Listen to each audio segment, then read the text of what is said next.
Good evening, everyone. Welcome to Inside Artesian Basketball here on WREP 15 Sports. I'm your host, Eric Meyer, joined as always by Artesian head coach Kip Staggs. A lot to talk about as the regular season winds down. Martinsville playing the final of back-to-back three-game mini-series, if you will, to wrap up the regular season. We'll talk about the three games, and we'll also look ahead to the Artesian's opener in the sectional, as well as the sectional draw came out on Sunday. Coach, we'll get right into it, and we'll go to Friday night's contest on the road. You guys travel to Whiteland in a mid-state conference matchup. For the past couple of seasons, you guys have hooked up in a good duel, and it was a good one again on Friday at Whiteland. Well, it absolutely was. I mean, you know, they've gotten better over the course of the year, and they started out 0-5, and you know, from that stretch forward, I think they were 10-5, and so they'd played some pretty good teams, played well, kind of finding their niche a little bit, and there was a lot at stake on the line for us for the mid-state, and unfortunately we came up a little short. It was a contest that kind of went back and forth a little bit. We were kind of on the short end of, I think, some calls that sometimes is a little bit of a physical contest back and forth. But Whiteland, like you said, able to just there at the end, you guys had a chance, about 14 seconds left down by 3, but the Warriors just able to come away with a victory. Yeah, we had 3 turnovers there and late in the last 3 minutes of the game that hurt us as well, and you know, we weren't able to hit a free throw or two that we needed to down that stretch, and so, you know, that was a disappointing loss, but I really feel like the second quarter really hurt us. I mean, it put us in our back against the wall, and we just didn't play very well during that stretch. And we didn't play awful. We just didn't play well enough to put ourselves in a position to win. And you know, we expected it to be a tight game and hard-nosed, low-scoring affair. That's just the way our games have been with them over the last several years. And you know, we just didn't have what it took that night to get the win. Whiteland gets the victory over the Artesians. Let's go ahead and look at some of the highlights of the contest from Friday night against the Whiteland Warriors.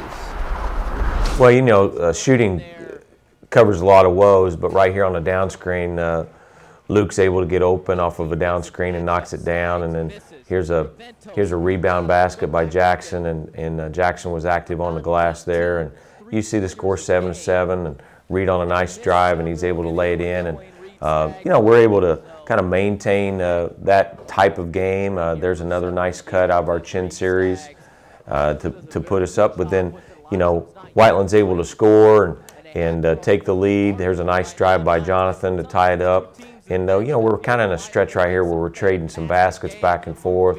Luke knocks the 3 down at the top, and we just continue to kind of change baskets, and then as the second quarter wears on, we find ourselves behind, as you see here, and you know, we kind of put ourselves in a position where we had to run a little bit more offense and a little more screen action, and I was able to get John open on that last drive, and then there's Reed on a drive here, and you know, I thought Reed had a pretty good game overall. I think he led us in scoring with 22, and you know, just made some nice plays here and there. There's another nice drive where he's able to get it to go in, and so here's a nice little play where he kind of passes it to himself after a deflection, and you know, we're just trying to hang in here. Here's another steal, and able to score the ball, and as we mentioned, you know, it went down to the end of the game there, and we had they made some free throws. We turned it over, and but we found ourselves in a position there at the end of the game where we just turned it over on the out of bounds play, and just really disappointed how it ended. And so it took us out of the conference title hopes, and that's probably the biggest disappointment of it overall. Is just that's one of our goals annually to win the conference and to be so close. And to credit our guys, you know, we went from you know, 0-1 in the conference with Greenwood. We get beat by Decatur, and we kind of take ourselves out of it. We're 1-2. Our backs are against the wall. But then we had good wins against Mooresville and Franklin, and we kind of put ourselves back in a position. Had a little help there by Greenwood beating Plainfield, and we just weren't able to seal the deal there at the end. So that's a disappointing part for us, and I know it was very disappointing for our guys. Whiteland gets the win. You've got to move on and come right back and rebound. Like we said, you talked about it last week, like 2-3 game mini series. So you have another game. It's a senior night contest. You come back, and the kids bounce back well against Columbus East on Saturday night. Well, you're exactly right. I thought we really showed a lot of resiliency, and we came back and we played with a lot of purpose on Saturday. I thought the 5 seniors that started the game were just outstanding to get the game going. Eli Mock played extremely well and knocked a 3 down, got a layup to go in, and just really did some good things.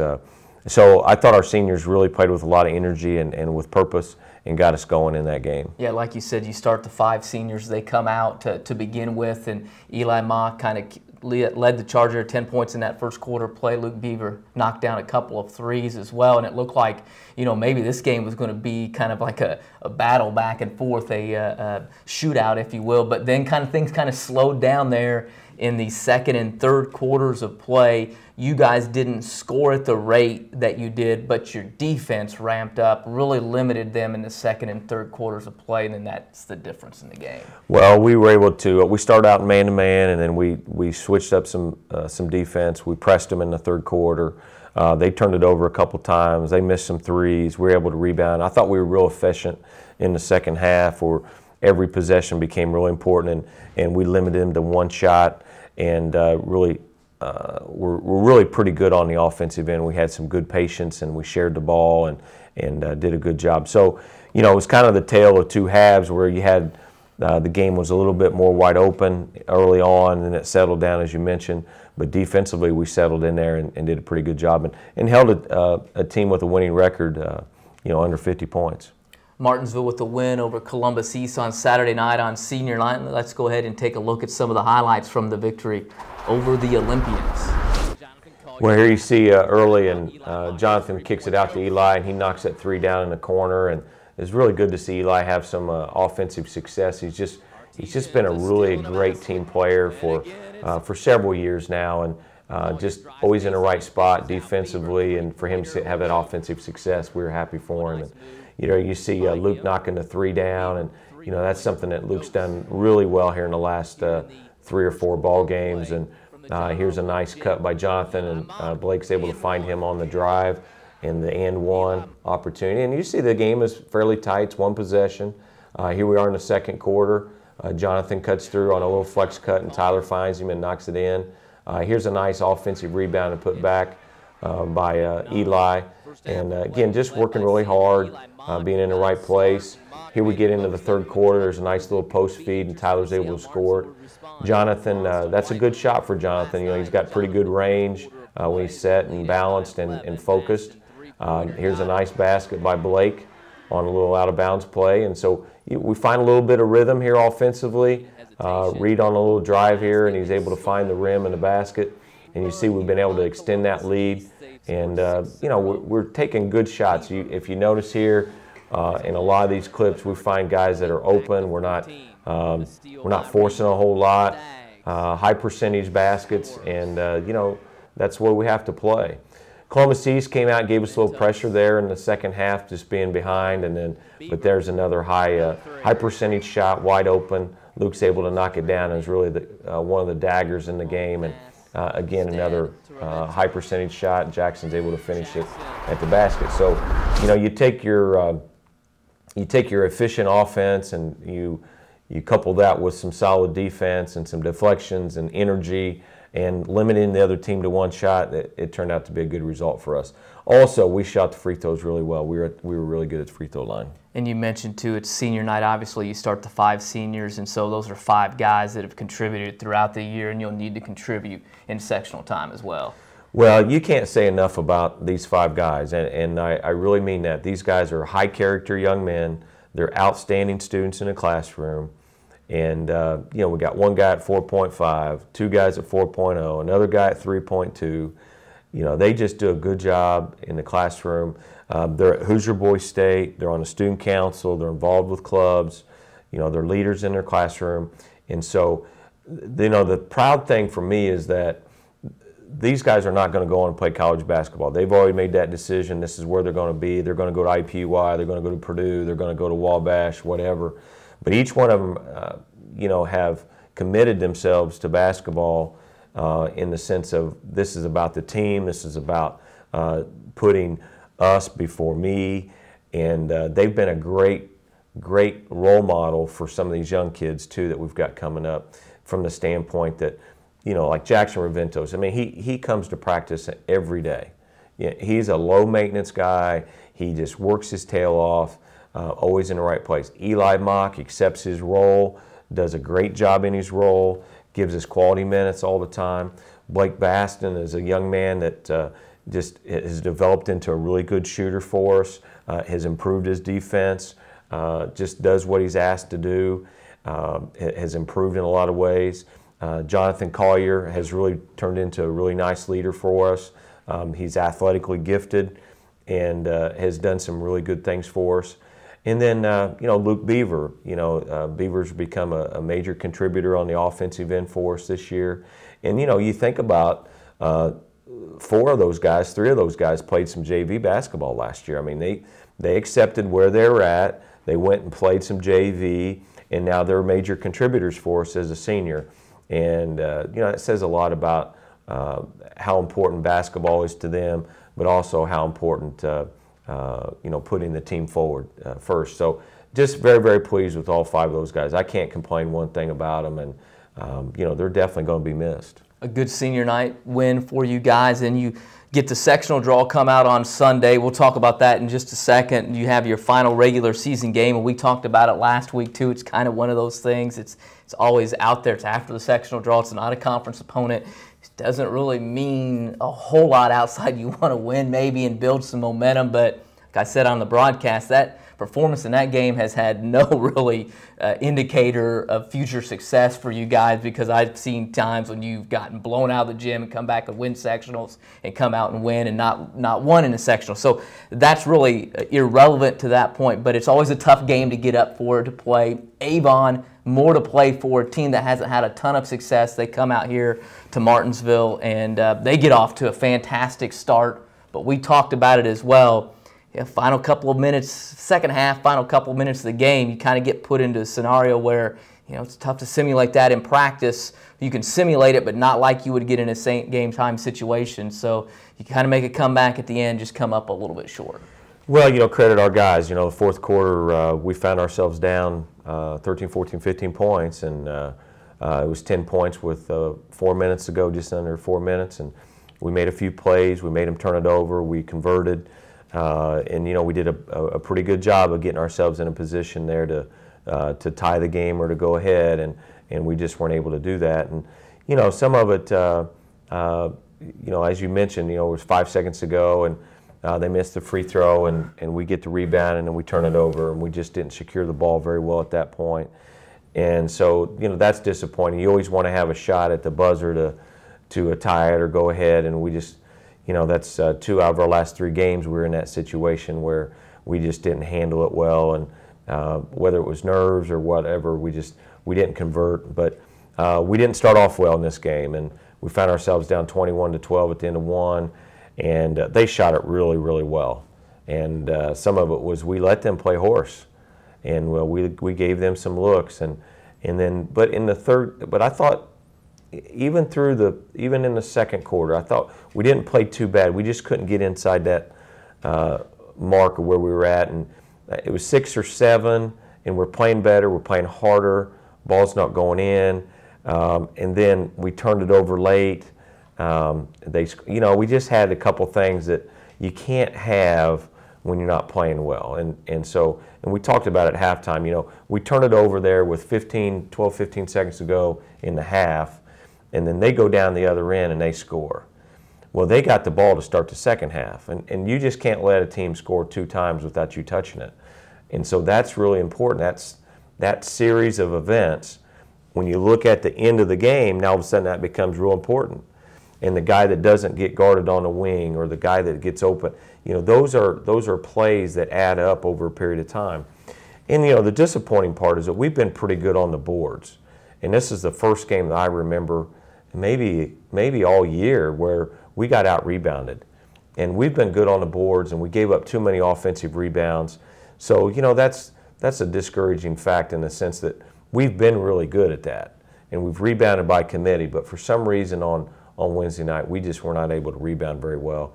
And, some of it, we missed shots, they rebounded it, but we gave up too many offensive rebounds to Avon, which in some cases they converted.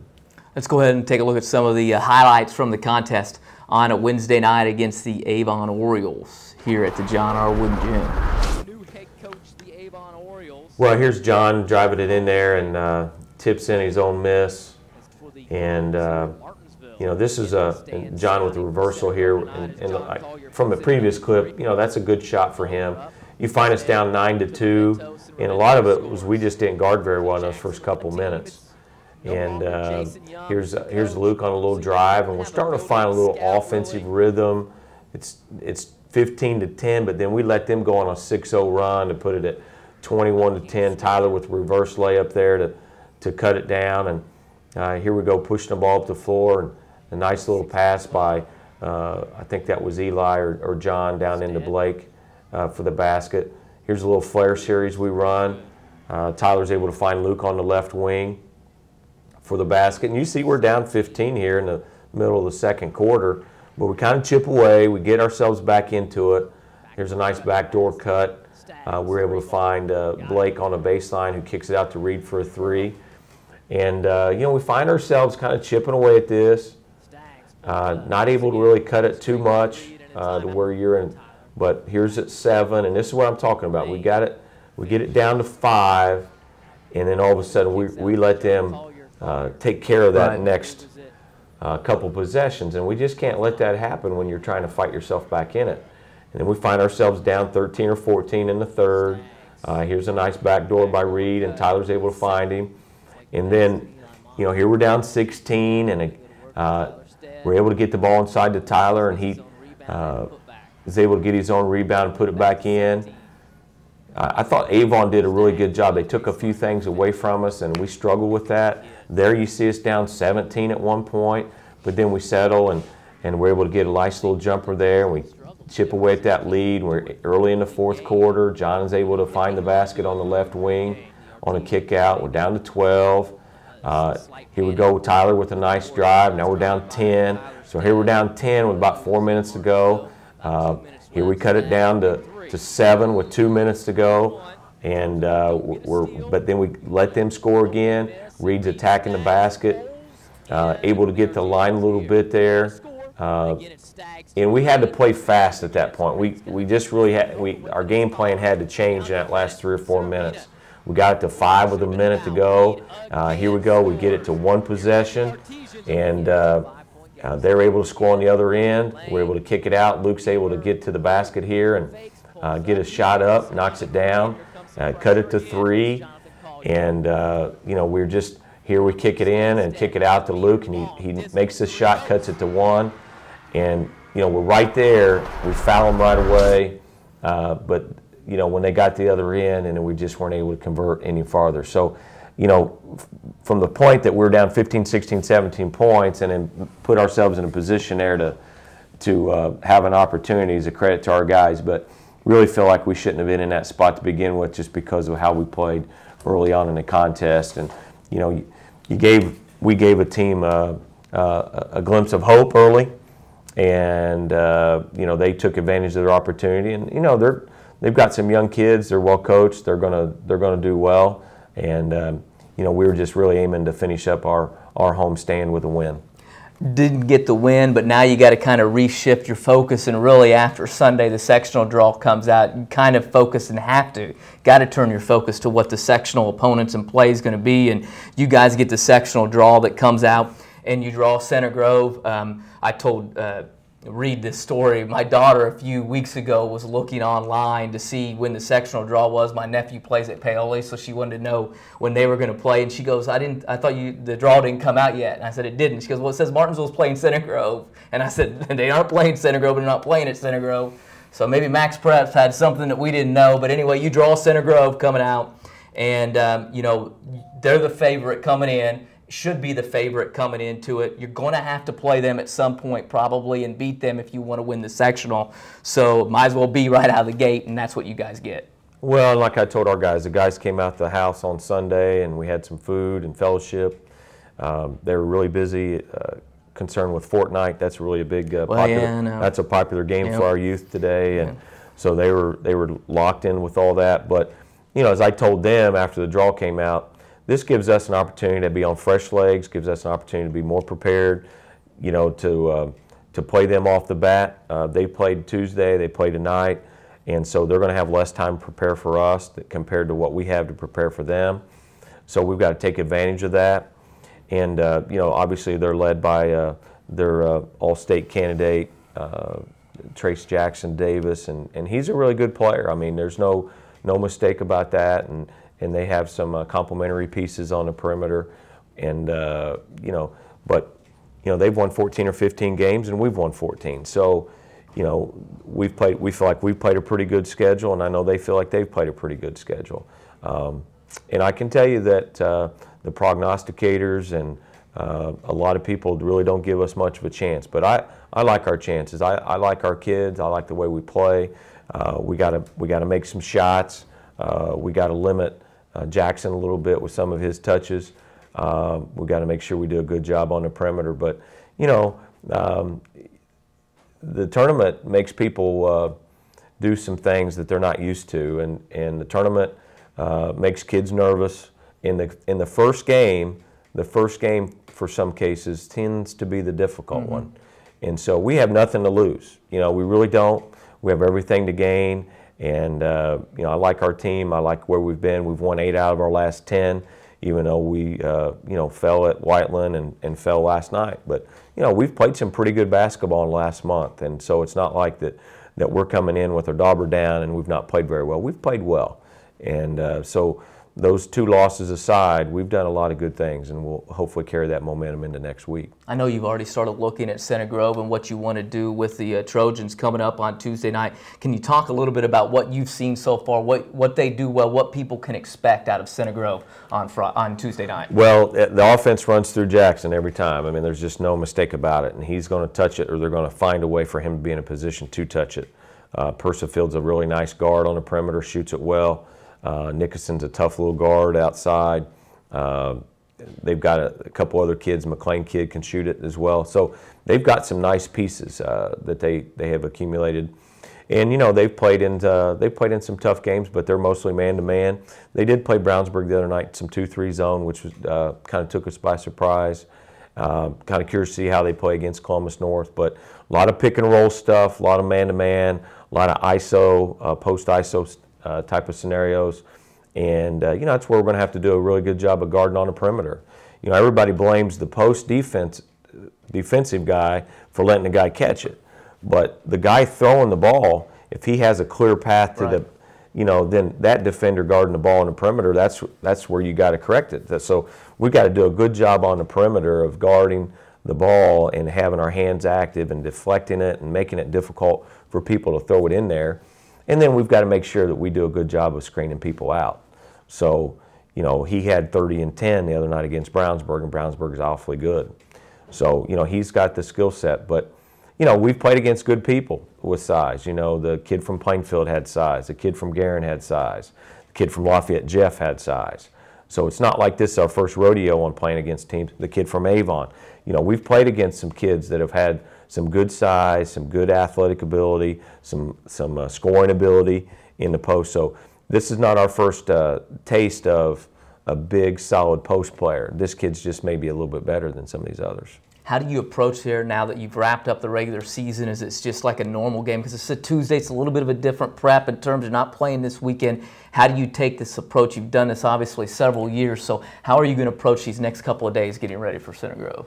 Well, I think the first thing we do is we focus on us. You know, there's some things coming out of the weekend that we need to improve on. I didn't think our matchup was very good. Offensively, we didn't execute a few times that we need to clean up. So we need to fix us first. We need to clean up a few things on our end, and we'll do that over the next 3 days. And then we start to sprinkle in Center Grove stuff, what they do against the zone, what they do against the man, so that we don't wait till the last minute and throw it all to them.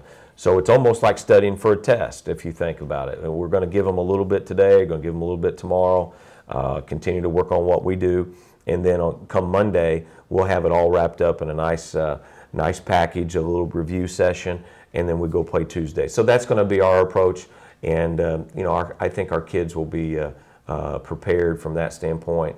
You know, we as coaches, we've been working for a few days now already in advance of this, so I like where we're at. You know, I like our guys. I like our toughness. I like our grit. We've got to have 5 guys on the floor that are contributing though, and we can't be a 1 or 2 guy team that tries to win it. We got to have 5 guys that go about their business, and whether that is this guy gets 3 or 4 rebounds, or this guy gets 3 or 4 points, or this guy gets a couple steals. Everybody's got to contribute to the victory, and so that's what we got to have from our entire team.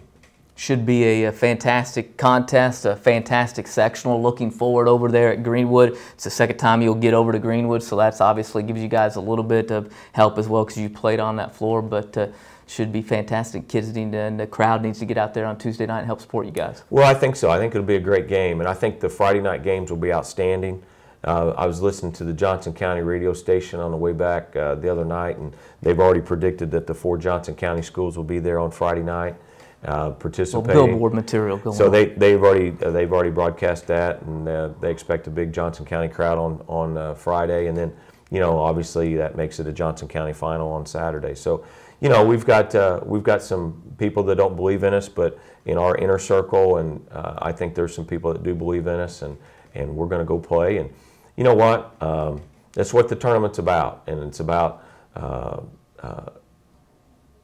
teams having an opportunity to play, teams that maybe don't have an opportunity to win, allowing them. You know, we've seen scenarios that have played out over the years, and I'm comfortable and I'm confident that our guys will be ready, and we'll be geared up for the challenge. All right, Coach, we appreciate it. Good luck over there on Tuesday. Thank you very much. Artesian head coach Kip Staggs here inside Artesian basketball. Martinsville starts sectional play Tuesday night over at Greenwood against the Center Grove Trojans. Get out there. It's game number 2 as the Artesians battle Center Grove for the right to get to the second round and play the host Greenwood Woodmen. As always, I'd like to thank the head coach for coming in. For Kip Staggs, along with the advanced broadcasting students who produced it, I'm Eric Meyer.